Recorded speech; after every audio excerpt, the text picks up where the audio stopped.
Hello everyone, నాటుపుంజి సొలు ఎలా చేస్తారో చూడండి. ఫస్ట్ ఆయిల్ తీసుకోవాలి. ఆయిల్లో ఆనియన్స్ అండ్ అల్లం వెల్లుల్లి పేస్ట్ వేయాలి. మేమైతే సొలుకి బోన్స్ ఉన్న పీసెస్ తీసుకుంటాము.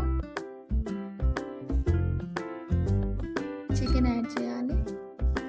చికెన్లో turmeric powder and salt add చేయాలి.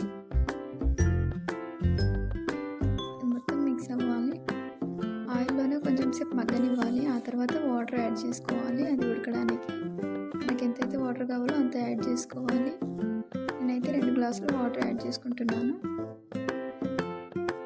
వాటర్ యాడ్ చేశాక కొంచెం సేపు ఉడకనివ్వాలి. వాటర్ మొత్తం ఇంకాక జొన్న పిండి అండ్ వాటర్ రెండు మిక్స్ చేయాలి. కొంచెం మిక్స్ చేసుకొని ఇది ఉడికిన చికెన్ ఉంది కదా, దాంట్లో ఇది యాడ్ చేసేయాలి. సొలు రెడీ. చపాతీతో తింటే చాలా బాగుంటుంది. మీరు ట్రై చేయండి.